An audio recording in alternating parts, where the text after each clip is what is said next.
Hello everyone, this is Nidhi and welcome to the science brain. Students, आज हम पढ़ने वाले हैं कोऑर्डिनेशन कंपाउंड में बहुत ही इंपॉर्टेंट टॉपिक जिसको इफेक्टिव एटॉमिक नंबर बोलते हैं, और हम इसके बाद स्टार्ट करेंगे वर्नर थ्योरी। ये दोनों ही टॉपिक बहुत ज़्यादा इंपॉर्टेंट है। इवन ये कोऑर्डिनेशन कंपाउंड जो चैप्टर है वही सारा बहुत ज़्यादा इंपॉर्टेंट है। तो आपके इसकी जो एक एक टॉपिक है उसके कंसेप्ट को क्लियर करते चलिए। इस पे नंबर ऑफ क्वेश्चंस आते हैं, बहुत सारे कॉम्पिटिशन्स लेवल में भी, उसके साथ आपके बोर्ड्स पेपर में भी इनसे बहुत ज़्यादा क्वेश्चंस आते हैं। तो देखिए, चलिए स्टार्ट करते हैं हम कोऑर्डिनेशन कंपाउंड में EAN।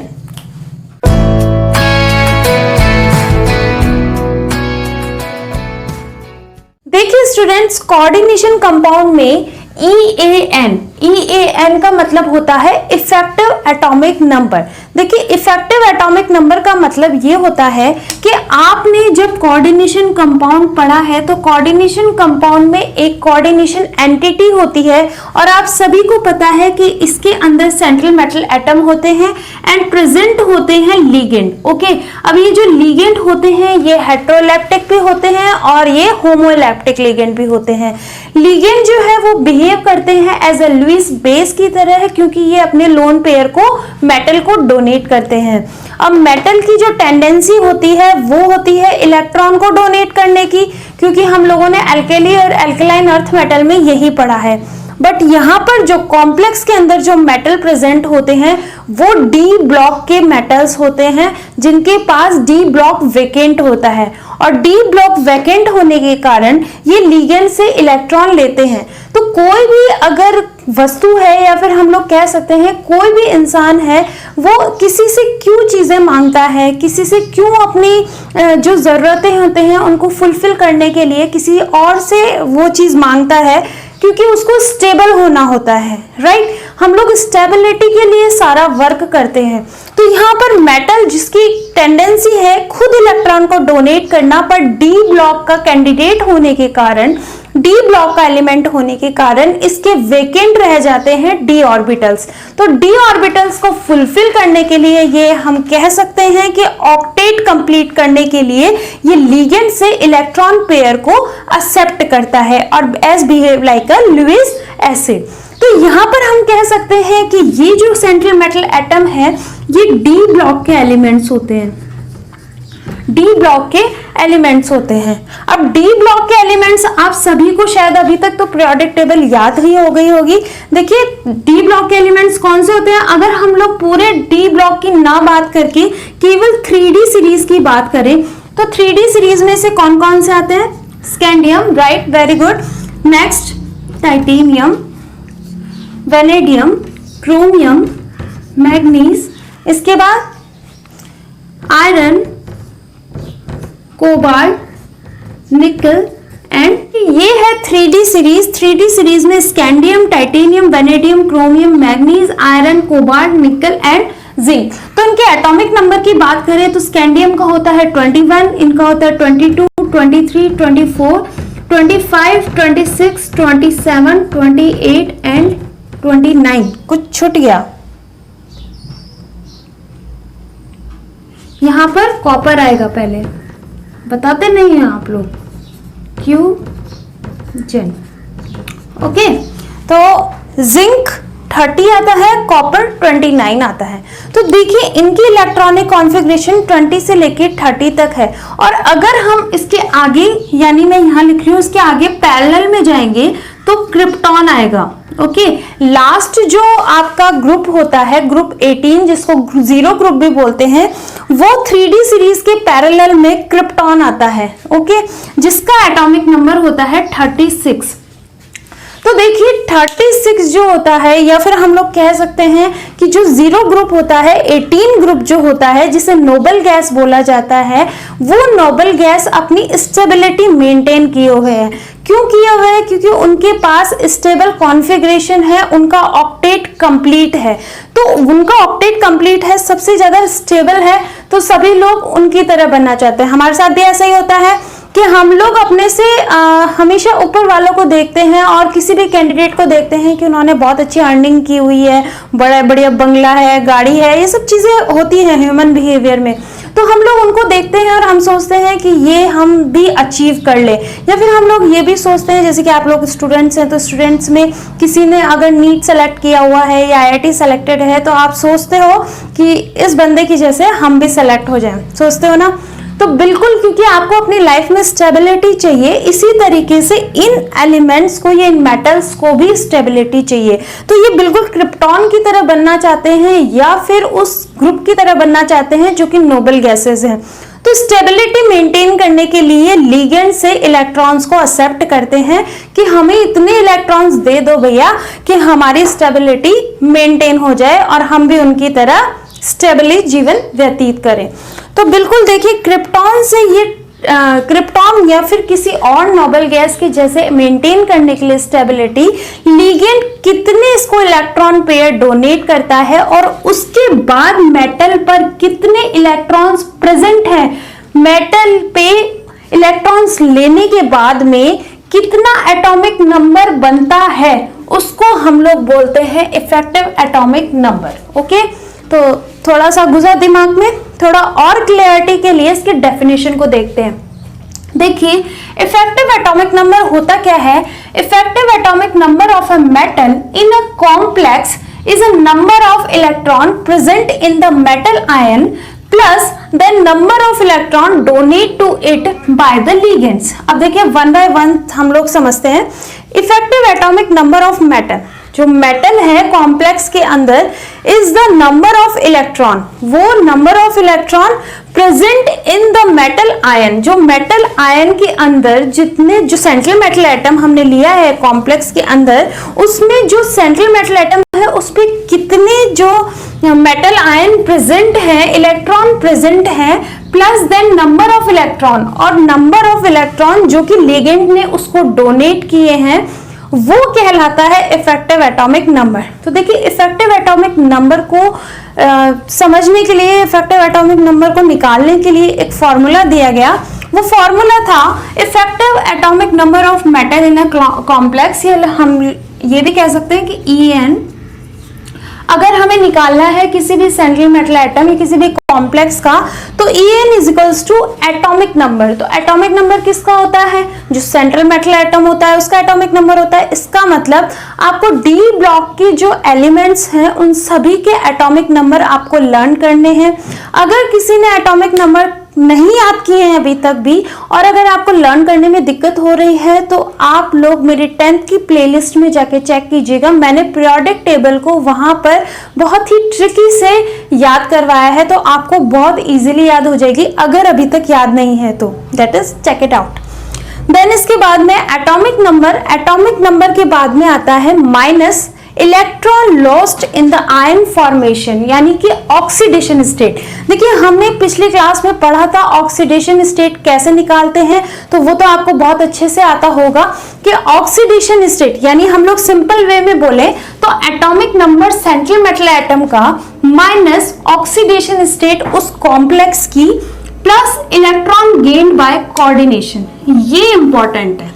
देखिए, इलेक्ट्रॉन गेन्ड बाय कोऑर्डिनेशन, इसको एक बार आप थोड़ा सा यहां पर स्टेबल कर दीजिए, यानी इसको एक बार थोड़ा सा रोक दीजिए, थोड़ा सा हम आगे की तरफ बात करते हैं। A stable complex is formed if the EN is equals to the atomic number of the next noble gases। मतलब जो EN है वो कॉम्प्लेक्स एटम कोशिश करता है कि नेक्स्ट नोबल गैसेस से वो स्टेबल हो जाए, यानी कि वो कोशिश करते हैं, कॉम्प्लेक्स ऐसा या सेंट्रल मेटल एटम ऐसा कोशिश करता है कि उसका effective atomic number noble gases जितना निकल के आए ताकि वो स्टेबल कॉम्प्लेक्स बन जाए। अब देखिए, एग्जाम्पल देखते हैं और एग्जाम्पल के साथ ही ये इलेक्ट्रॉन गेन बाय कोऑर्डिनेशन इसको समझते हैं।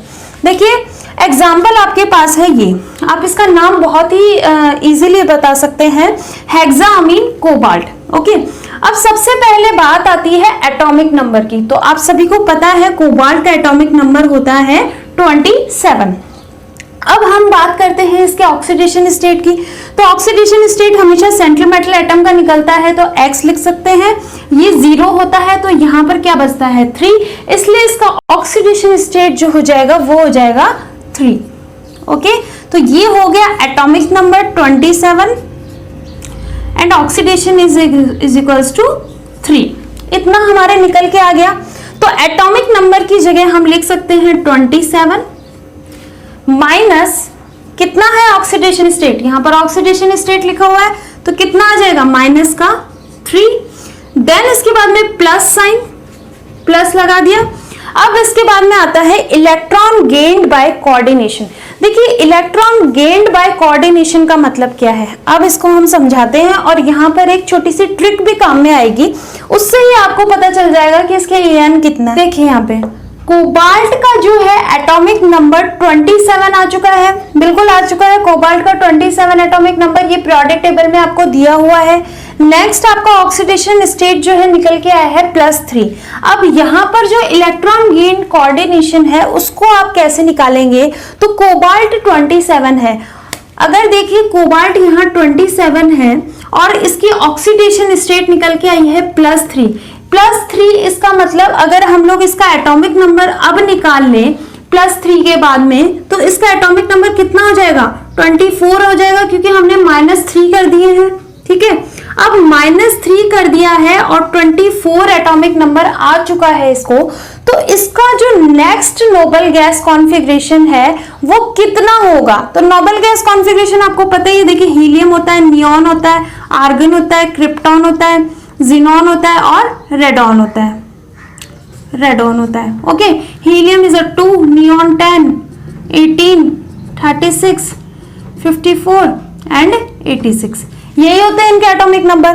तो यहाँ पर ये 24 एटॉमिक नंबर लिए हुए है कोबाल्ट, तो इसको स्टेबल होने के लिए यानी नेक्स्ट नोबल गैस क्रिप्टॉन जितने, ठीक है, क्योंकि 24 है तो अपने कम तो करेगा नहीं 18, तो अपने एक्स्ट्रा करेगा यानी 36 करना चाहेगा। तो 36 करने के लिए इसे कितने इलेक्ट्रॉन और चाहिए, कितने इलेक्ट्रॉन की आवश्यकता है, तो इसको आवश्यकता है 12 इलेक्ट्रॉन्स की, राइट।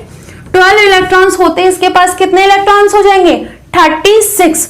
और स्टूडेंट्स अब बड़े ध्यान से सुनिएगा कि मैंने आपको बताया था कि जब मोनोडेंटेट लिगेंड लगा होता है कॉम्प्लेक्स के अंदर, तो एक मोनोडेंटेट लिगेंड एक लोन पेयर डोनेट करता है मेटल को। फिर से सुनिए कि जब एक मोनोडेंटेट लिगेंड जब सेंट्रल मेटल एटम से लगा होता है तो वो अपना एक लोन पेयर डोनेट करता है, और जब एक लोन पेयर डोनेट करता है तो उसके अंदर कितने इलेक्ट्रॉन्स होते हैं 2 इलेक्ट्रॉन्स प्रेजेंट होते हैं।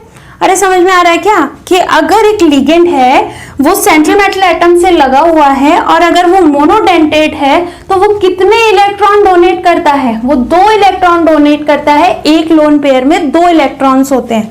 तो जब 2 इलेक्ट्रॉन डोनेट कर रहा है तो यहाँ पर हम कितने लिगेंड लगा दें कि वो उसको 12 इलेक्ट्रॉन डोनेट कर दे, इसीलिए हमने इसके 6 लिगेंड लगाए हैं, क्योंकि अगर एक मोनोडेंटेट लिगेंड एक लोन पेयर डोनेट करता है तो 6 लोन पेयर डोनेट करेंगे, और 6 लोन पेयर में 2 इलेक्ट्रॉन होते हैं, तो 6 × 2 कितना हो जाएगा 12 हो जाएगा, और यहाँ पर ये 36 एटॉमिक नंबर निकल के आ जाएगा, जो कि EAN है इस कॉम्प्लेक्स का, और इसने अपनी स्टेबिलिटी मेंटेन कर ली। तो ये तो थी एक ट्रिक।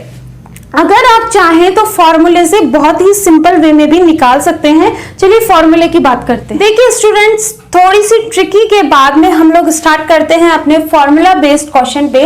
तो हमने यहाँ पे एटॉमिक नंबर लिख दिया था 27, electron lost in ion formation या ऑक्सीडेशन स्टेट हम लोग उसको बोल सकते हैं, तो 3 निकल के आया था, माइनस साइन इस पे लगा हुआ है एज अ फॉर्मूला में, प्लस लगा दिया है इलेक्ट्रॉन गेन बाय कोऑर्डिनेशन। तो इलेक्ट्रॉन गेन बाय कोऑर्डिनेशन में यहाँ पर 6 लिगेंड लगे हुए हैं, तो कितने इलेक्ट्रॉन गेन कर रहा है 12 इलेक्ट्रॉन गेन कर रहा है। ओके, तो इसका हो जाएगा 12। अब आप इसको सॉल्व करेंगे तो इसका आंसर निकल के आएगा 36, जो कि क्रिप्टॉन से रिलेटेड है। ओके, तो इस कॉम्प्लेक्स ने अपनी स्टेबिलिटी को मेंटेन कर लिया।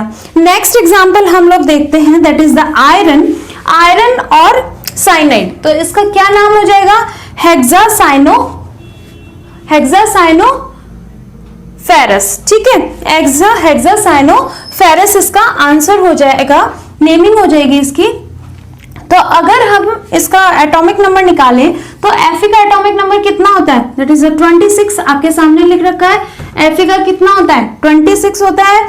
और इसकी कोऑर्डिनेशन ऑक्सीडेशन स्टेट निकालेंगे तो X प्लस साइनाइड पे कितना होता है, -1 चार्ज, -1 इंटू 6 करेंगे तो कितना आ जाएगा, 6 आ जाएगा। और +4 इज इक्वल टू माइनस का 4, x is equal to -4 + 6, x is equal to कितना आ जाएगा, 2 आ जाएगा। ओके, तो 2 आ गया। इसके बाद में हम लोग यहां लिख देते हैं 26 के बाद में ऑक्सीडेशन स्टेट इज -2 प्लस कितने इलेक्ट्रॉन दे रहा है, 12। इसको सॉल्व कीजिए। आई होप आपने सॉल्व कर लिया होगा। देखिए 26 - 2 is equals to 24 and 24 + 12 is equals to 36। तो 36 किसका होता है, क्रिप्टॉन का होता है। तो this complex is also stable like a noble gases, और ये इसका En निकल के आ गया 36। नेक्स्ट देखिए, आपका नेक्स्ट है PtCl6 2 नेगेटिव, उसको निकालते हैं। देखिए PtCl6 2 नेगेटिव जो है उसको निकालने के लिए सबसे पहले हमें प्लैटिनियम, यानी इसका नाम क्या होगा, सबसे पहले तो हेक्साक्लोरोप्लैटिनियम। ओके, अब प्लैटिनियम का एटॉमिक नंबर हमें याद होना चाहिए, तो वो होता है 78। क्लोरीन पे चार्ज होता है -1, अगर -1 की बात करेंगे तो कितना हो जाएगा, -6 और 2 करेंगे तो कितना आ जाएगा, 4 आ जाएगा ऑक्सीडेशन स्टेट। तो हम लोग लिखेंगे 78 -4 प्लस कितने इलेक्ट्रॉन दे रहा है, देन 12 इलेक्ट्रॉन दे रहा है। इसको सॉल्व करेंगे तो सॉल्व करने के बाद में इसका आएगा 86 जो है वो किसका होता है, रेडॉन। ओके, यहां पर रेडॉन की जितना होता है, यानी मैं यहां लिख देती हूँ रेडॉन, और रेडॉन जो होता है 86 कॉन्फ़िगरेशन लिए होता है, जिसका ऑक्टेट कंप्लीट होता है नोबल गैसेस में, और उसी तरीके से ये कॉम्प्लेक्स रेडॉन के जैसे En निकालता है, तो इसलिए ये भी स्टेबल कॉम्प्लेक्स हो जाता है। ठीक है, इतना आपको समझ में आया क्या? अगर ये चीजें आप बार बार रिवाइज करेंगे, अगर इस वीडियो को आप बार बार देखेंगे, नोट डाउन करेंगे, उसका रिवीजन करेंगे, प्रैक्टिस करेंगे, तो आपको बहुत ही इजीली En आ जाएगा। और मैं कोशिश करूंगी कि En की मैं एक बहुत पूरी सीरीज लेके आऊं, जिसमें मैं आपको क्वेश्चंस करवाऊं केवल En के, और कुछ VBT अभी हम आगे पढ़ेंगे, देन CFT हम पढ़ेंगे। अभी पढ़ते हैं हम लोग वर्नर थ्योरी। देखिए स्टूडेंट्स, En के बाद में आपका नेक्स्ट इंपॉर्टेंट टॉपिक आता है, that is the Werner theory. ये साइंटिस्ट एल्फ्रेड वर्नर ने थ्योरी दी थी। आपने कोऑर्डिनेशन कंपाउंड में पढ़ा हुआ है कि कॉम्प्लेक्स एंटिटी होती है जिसमें सेंट्रल मेटल और लिगेंड्स होते हैं। सेंट्रल मेटल और लिगेंड्स होने के बाद में दो वैलेंसीज उस पे काम करती हैं, that is the primary valency and secondary valency. सबसे पहले देखते हैं कि वर्नर थ्योरी ने बोला क्या था। The first theory given by for the coordination compound is a Werner theory and it was given by the Alfred Werner। उन्होंने एल्फ्रेड वर्नर ने इस थ्योरी को दिया था, जिन्होंने बताया था कि metal possess two types of valency, यानी जो सेंट्रल मेटल एटम है या जो मेटल है वो दो टाइप की वैलेंसी जो है वो कंडक्ट करता है एक कॉम्प्लेक्स के अंदर, जिसमें से पहली वैलेंसी जो होती है वो होती है प्राइमरी, जिसको प्रिंसिपल भी बोला जाता है, that is the principal. Next ionisable भी इसको बोला जाता है, यानी प्राइमरी प्रिंसिपल आयोनाइजेबल वैलेंसी जो होती है वो आपकी पहली वैलेंसी होती है। इसको हम लोग नॉर्मली कह सकते हैं कि कॉम्प्लेक्स में जब हम ऑक्सीडेशन स्टेट निकालते हैं सेंट्रल मेटल एटम की, या फिर हम लोग लिख सकते हैं कि जो मेटल पर जो चार्ज प्रेजेंट होता है वही कहलाती है आपकी प्राइमरी वैलेंसी, और charge on central metal atom वो भी क्या कहलाता है, प्राइमरी वैलेंसी कहलाती है। नेक्स्ट जो है आपकी सेकेंडरी वैलेंसी। सेकेंडरी वैलेंसी होती है अ मेटल एटम और a cation exercises towards neutral molecule और negative groups ligands. Okay, it means कि जो आपके लिगेंड्स अटैच्ड हैं किससे, सेंट्रल मेटल एटम से, यानी लिगेंड जो है वो अपने लोन पेयर डोनेट कर रहे हैं किसको, सेंट्रल मेटल एटम को, तो उससे अटैच जितने भी लिगेंड्स हैं कोऑर्डिनेशन नंबर के साथ में उसी को हम लोग सेकेंडरी वैलेंसी कह सकते हैं। यानी यहाँ पर बात आती है प्राइमरी वैलेंसी की, तो प्राइमरी वैलेंसी ऑक्सीडेशन स्टेट होती है। हम सिंपल वे में बोले तो कॉम्प्लेक्स में जो ऑक्सीडेशन स्टेट निकलती है सेंट्रल मेटल एटम की, वो प्राइमरी वैलेंसी कहलाती है। और जो कोऑर्डिनेशन कंपाउंड, जो कोऑर्डिनेशन नंबर होता है कॉम्प्लेक्स के अंदर, वो आपकी सेकेंडरी वैलेंसी कहलाती है। हम लोग एग्जांपल देखते हैं। इसका एक डिफरेंस और देख लीजिए। जो प्राइमरी वैलेंसी है जो कि आयोनाइजेबल है, उसको हम लोग डॉटेड लाइन से डिनोट करते हैं, जबकि जो सेकेंडरी वैलेंसी होती है जो कि कोऑर्डिनेशन नंबर है, उसको हम बॉन्डेड लाइन से डिनोट करते हैं। Okay, denoted. अब अगर हम लोग एग्जांपल की बात करें तो CO NH3 का whole thrice, then Cl3। Okay, ये है एक CO NH3 का होल 6, देन Cl3। ओके, तो अब इसको हमें स्ट्रक्चर पर बनाना है या फिर हमें बताना है कि इसमें प्राइमरी वैलेंसी कौन सी है और सेकेंडरी वैलेंसी कौन सी है। तो देखिए, ये है सेंट्रल मेटल एटम। अगर हम इसकी ऑक्सीडेशन स्टेट निकालेंगे तो ऑक्सीडेशन स्टेट निकल के आएगी 3। तो 3 is a primary valency, primary valency. और अगर हम लोग बात करें कोऑर्डिनेशन नंबर की, कोऑर्डिनेशन नंबर में तो 6 है। कोऑर्डिनेशन के अंदर टोटल लिगेंड कितने हैं? 2 लिगेंड्स हैं। तो यहाँ पर ये हेट्रोलेप्टिक लिगेंड है, हेट्रोलेप्टिक लिगेंड है, इसलिए यहाँ पर टोटल कितने लिगेंड्स हैं? टोटल यहाँ पर 6 लिगेंड्स हैं। ओके, तो 6 लिगेंड्स होने के कारण इसका कोऑर्डिनेशन नंबर जो है वो 6 है, 6 है। तो सेकेंडरी वैलेंसी भी क्या हो जाएगी? सेकेंडरी वैलेंसी को मैं ऐसे लिख देती हूँ, सेकेंडरी वैलेंसी क्या हो जाएगी? 6 हो जाएगी। ओके, यहाँ की बात करें तो यहाँ पर कॉम्प्लेक्स आयन जो है वो X है, और इसकी ऑक्सीडेशन की बात करें तो वो भी 3 निकल के आएगी। तो ऑक्सीडेशन स्टेट 3 है, इसका मतलब यहाँ पर प्राइमरी वैलेंसी जो है वो 3 निकल के आएगी वैलेंसी, और सेकेंडरी वैलेंसी जो है वो कोऑर्डिनेशन नंबर 6 है, इसलिए सेकेंडरी वैलेंसी 6 निकल के आएगी। अब इसको अगर हमें स्ट्रक्चर बनाना है तो हम इसका बना लेते हैं एक बार। देखिए, सेंट्रल मेटल एटम कोबाल्ट है, देन कितने NH3 लगे हुए हैं? 6 लगे हुए हैं, और NH3 6 है, यानी क्या है? 6 सेकेंडरी वैलेंसी है, जिसको हमें बॉन्डेड लाइन से डिनोट करना है। तो NH3 एंड NH3, और NH3 6 है, NH3। ओके, अब 3 Cl जो कि आयोनाइजेबल है, जो कि आयोनिक भी बोले जाते हैं, और ये इसके ऑक्सीडेशन स्टेट निकल के आ रही है 3, यानी 3 Cl जो है वो हम लोग किससे मिलवा देंगे? डॉटेड लाइन से। ये Cl आप कहीं पे भी लगा सकते हैं इनको। तो the structure is not important, बस आपको ये बताया गया है कि प्राइमरी वैलेंसी जो है वो डिनोट करती है आपके ऑक्सीडेशन स्टेट को, जो कि कॉम्प्लेक्स आयन के ऊपर लग के आता है, और सेकेंडरी वैलेंसी उसको बोलते हैं जो कि आप कॉम्प्लेक्स के अंदर कोऑर्डिनेशन नंबर है, उसको सेकेंडरी वैलेंसी बोलते हैं। ये आपका बॉन्डेड लाइन से डिनोट किया जाता है, जबकि ये डॉटेड लाइन से डिनोट किया जाता है। तो ये थे आज के 2 important topic, that is the EN effective atomic number and Werner theory. आप पढ़ते रहिए, बिल्कुल आप मेरे साथ साथ नोट्स बनाते चलिए, आपको बहुत ज्यादा बेनिफिट होगा। कोऑर्डिनेशन कंपाउंड बहुत ही ज्यादा इंपॉर्टेंट है, हमने स्टार्ट कर रखी है अभी इनऑर्गेनिक, बाकी और चैप्टर्स को हम 1 बाय 1 पढ़ेंगे। उसके लिए आपको मेरे चैनल को सब्सक्राइब करना पड़ेगा, लाइक और शेयर भी कीजिए अगर वीडियो पसंद आया हो तो, और अपना ध्यान रखिए। Bye bye.